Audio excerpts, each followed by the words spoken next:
Hello everyone. आज की video में हम टॉपिक करेंगे स्पैनिंग ट्री। कि स्पैनिंग ट्री क्या होता है, कैसे इसको यूज़ किया जाता है, क्या इसकी डेफिनेशन है। ठीक है, जो कि ये टॉपिक डाटा स्ट्रक्चर के लिए बहुत ही इम्पॉर्टेंट है और ये BCA, MCA या आपका कोई भी कॉम्पिटिटिव एग्ज़ाम जैसे कि नेट हो गया या गेट है, इसमें ये टॉपिक इम्पॉर्टेंट टॉपिक है। ज़्यादातर इससे रिलेटेड क्वेश्चन आते हैं। जो भी व्यूवर्स मेरे चैनल पर नए हैं, please like share subscribe my channel. आप अपने फ्रेंड्स के साथ भी वीडियो शेयर कर सकते हैं जिनके लिए वो बच्चे भी इस सब्जेक्ट को, इस टॉपिक को पढ़ सकें। तो let's start the topic spanning tree. अब स्पैनिंग ट्री में मैं आपको दो डेफिनेशन बताऊंगी। First definition is a spanning tree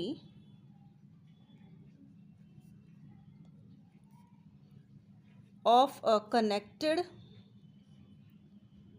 and undirected graph is just a subgraph that contains all the vertices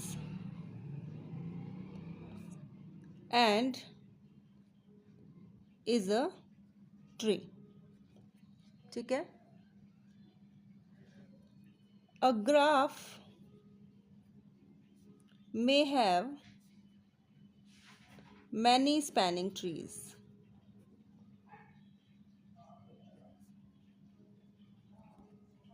ठीक है, इसका मैं अभी आपको एग्जाम्पल भी दूंगी। Next definition is a connected subgraph S of graph G, that is vertices and edges, is said to be a spanning if and only if. It means यहाँ पर कंडीशन है। First is S should contain all vertices of G. अभी मैं इन सब का meaning भी आपको diagram के थ्रू समझाऊंगी कि क्या लिखा हुआ है, इफ़ एंड ओनली इफ में ये कंडीशन क्यों इम्प्लीमेंट होती है। Second is S should contain vertices -1 edges. अब देखिए क्या लिखा है कि जो स्पैनिंग ट्री है, सबसे पहले तो उसका कनेक्टेड होना बहुत ज़रूरी है। इट मीन्स जो भी ग्राफ लिया जा रहा है, जो भी ट्री ली जा रही है, उस ट्री का कनेक्टेड होना ज़रूरी है। ठीक है, अब क्या बोला है, कनेक्टेड। ठीक है, लेकिन ये है क्या, ट्री।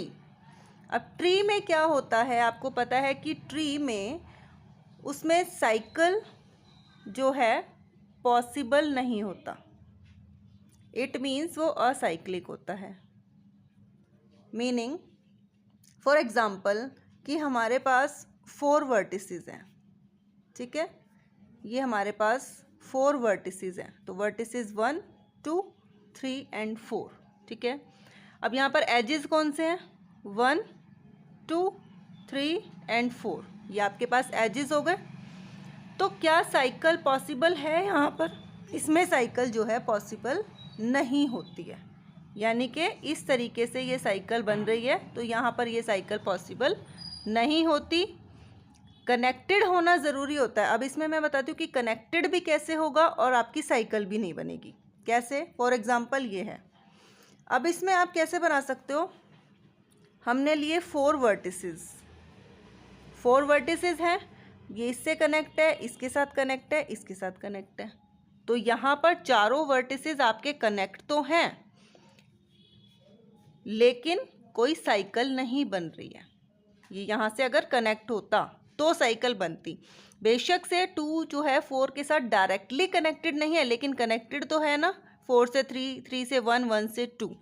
तो ये आपका क्या है, स्पैनिंग ट्री के इस टाइप से होता है कि स्पैनिंग ट्री में S should contain all vertices of G, यानी कि आपका जो ग्राफ है सारे वर्टिसेस को तो एक बार सारे वर्टिसेस एक दूसरे से कनेक्टेड तो होंगे, लेकिन वहाँ पर आपकी साइकिल पॉसिबल नहीं होगी। ठीक है, अब क्वेश्चन नेक्स्ट क्या है, S should contain v-1 edges. It means ये आपका जो एजेस है उसको निकालने का फॉर्मूला है, यानी कि edges is equal to how many vertices, 1 2 3 and 4 -1 is equal to 3।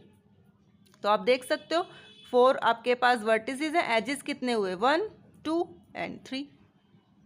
ठीक है, ये आपके 3 एजेस इस तरीके से होते हैं।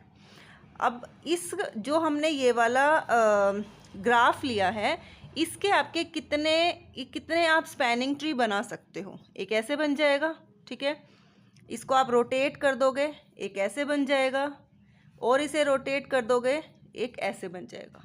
तो आपके कितने, ये सारे आपके इस टाइप के स्पैनिंग ट्री बन जाएंगे। अब मैं आपको से एक क्वेश्चन पूछती हूँ कि मान लो हमारे पास 4 वर्टिसेस तो हैं और एजेस भी आपके पास 3 हैं।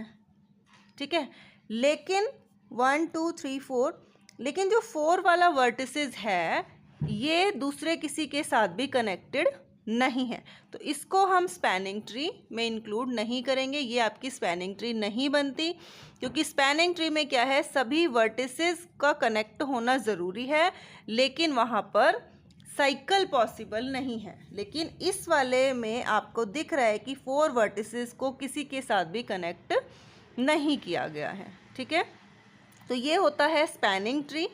ये एक इसका एक ग्राफ मैंने आपको लेके एग्जांपल बताया था कि इस टाइप का एक ग्राफ अगर है तो इस ग्राफ से कितने आप स्पैनिंग ट्री बना सकते हो। ये तो एक सिंपल सा हो गया।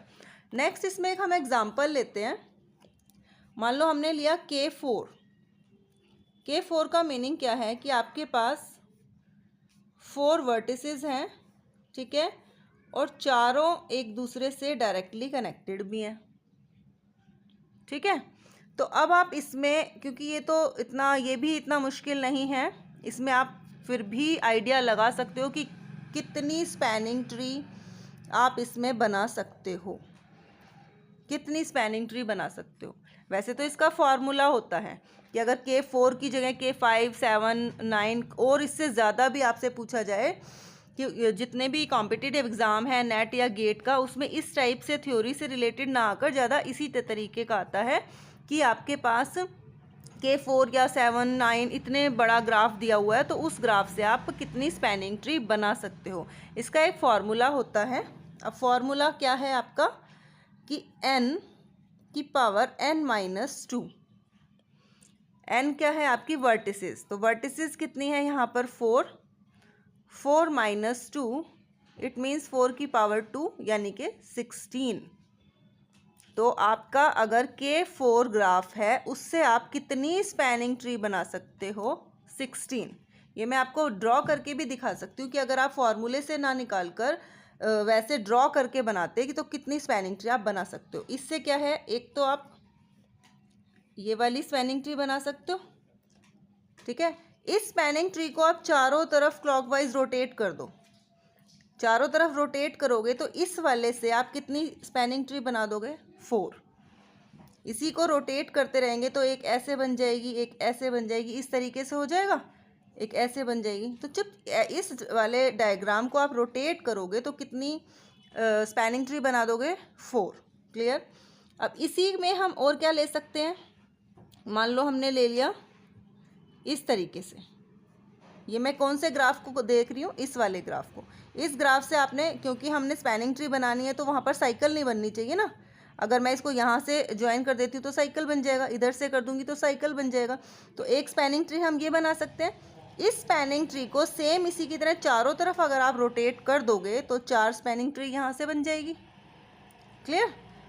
एक स्पैनिंग ट्री हम ऐसे बना सकते हैं Z की फॉर्म में। अब इसको भी हम चारों तरफ रोटेट कर देंगे तो 4 स्पैनिंग ट्री हम यहाँ से भी बना सकते हैं।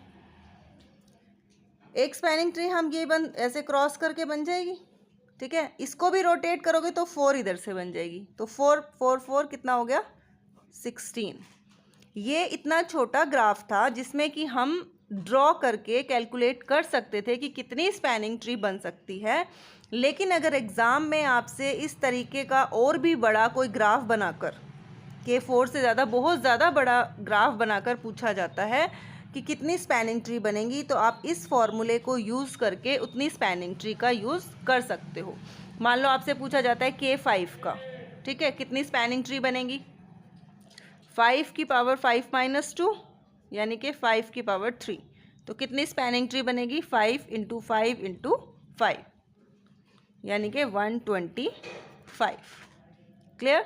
तो आपका एक होमवर्क क्वेश्चन है कि आप K7 में बताइए कि कितना स्पैनिंग ट्री बनेगा,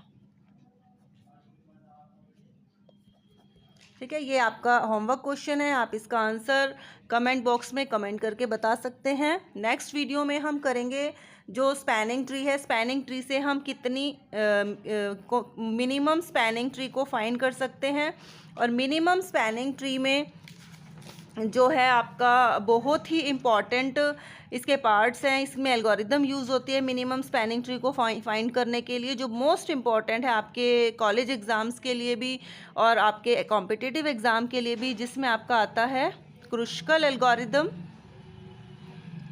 और फर्स्ट आपकी क्रुस्कल एल्गोरिदम आती है, और सेकेंड जो आपकी आती है वो आता है प्रेम्स एल्गोरिदम।